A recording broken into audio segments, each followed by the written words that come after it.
ఎక్కడక్క ఎవరక్క మీది? మాది యాదాద్రి డిస్టిక్ బీబ్నార్ మండలం, మాది జమ్లపేట. ఓకే, అంటే మీరు గాజులు రెగ్యులర్గా అమ్ముతారు? షాప్ ఉందా? ఊళ్ళల్లో తిరిగి అమ్ముతారా? ఊర్లలో తిరిగే అమ్మేస్తాము. ఇప్పుడు ఊళ్ళల్లో తిరిగి అమ్ముడు లేదు ఉండగా, గతంలో ఉండగా వెనకట ఎప్పుడో ఇక వెనకడితే మీద అదే ఫాలో అవుతున్నాం. ఇక మాకు ఎక్కువ స్టడీస్, మా అమ్మ వాళ్ళకు పరిస్థితి బాగాలేక గాజులు అమ్మలేక అప్పుడు ఇబ్బందుల కొరకు మమ్మల్ని కూడా ఎక్కువ చదివించలేదు.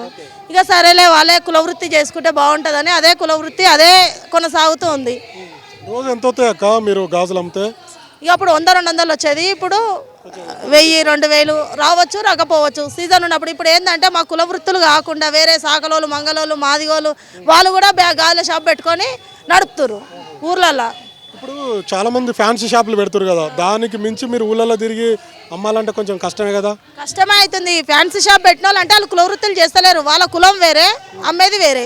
ఇప్పుడు మేము కుల వృత్తి చేస్తున్నాం, కాకపోతే ఏదో వెనకటి ముసలోళ్ళు, ఇంట్లో చేతగానోళ్ళు అలాంటి వాళ్ళే మా దగ్గర గాలు పెట్టుకుంటారు. ఇప్పుడు ఫ్యాన్సీగా న్యూ ఐటమ్ జనరేషన్ మా దగ్గర కొనుక్కోవట్లేదు. కొత్త పిల్లలు, ఇప్పుడు ఉన్న ఏజ్లో ఉన్న పిల్లలు కొనరు, ఉన్న వాళ్ళు కొనుక్కోరు.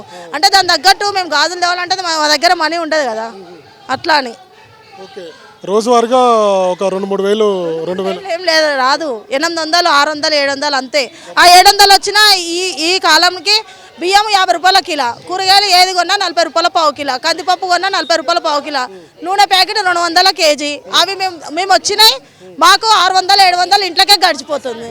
ఓకే, సో ఈ రోజు ఇక్కడికి ఎందుకు వచ్చారు? కవితక్క దగ్గరకు వచ్చినట్టున్నారు కదా? కవితక్క దగ్గరికి ఎందుకు గాజులు కూడా పెట్టినట్టున్నారు కదా? పెట్టినామన్నా, గాజులు పెట్టినాము. అక్కడ ఉన్న వాళ్ళకు 2-3కి కూడా గాజులు పెట్టినాము. ముత్తైద గాజులు ఉంచుకోవద్దు డబ్బులు అని ఎంతో కొంత మాకు ఇచ్చారు.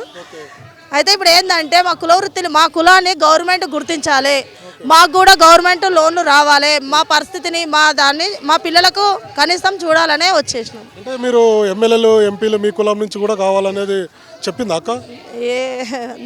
ఆమె అంత మాట్లాడేంత టైం లేదు కదా అక్కడ. ఇంకా ఇంకేం చెప్పారు? కవితక్కతో ఏం మాట్లాడారు? అంటే మా జిల్లా అధ్యక్షుడు, మా జిల్లా రాష్ట్ర అధ్యక్షుడు వాళ్ళు కూడా వచ్చారు. వాళ్ళు అక్కడ మాట్లాడారు, మా పరిస్థితుల గురించి, మా వివరాల గురించి కూడా చెప్పారు. ఎంతమంది వచ్చారు అక్క మీరు అక్కడ నుంచి? ఎవరమన్నా ఇగో ఇక్కడ వచ్చినాము, మా వాళ్ళు అక్కడ పోయారు, అక్కడ ఉన్నారు, అవన్నీ ఎత్తుకొచ్చినాము. అమ్మిరా మరి ఇందిరా పార్క్ దగ్గర? అమ్మలేదు. మా కవితకు చూపించాలని, మా బరువు బాధ్యత ఆమె తెలుసుకోవాలి, మా గంప వెయిట్ ఎంత ఉంటుందో ఆమె చూడాలనే వచ్చినాం ఇంత దూరం. ఇంకేం మాట్లాడారు అక్క? ఏమన్నది కవితక్కతో? ఏం మాట్లాడారు? ఇప్పుడు ఆడ మాట్లాడడానికి ఛాన్స్ లేదు కదా సార్. కవితకు చూపించినాం, మా బాధ ఏందో, మా ఘోష ఏందో ఆమెకు చూపించినాం. మేమేం ఆమె చూసింది. ఎవరు పెట్టారు గాజులు? మీరు పెట్టారా? మా చెల్లె పెట్టి. ఏమన్నది అప్పుడు మరి? ఏమనలే, గాజులు పెట్టండి అమ్మ నాకు పెట్టండి అన్నది.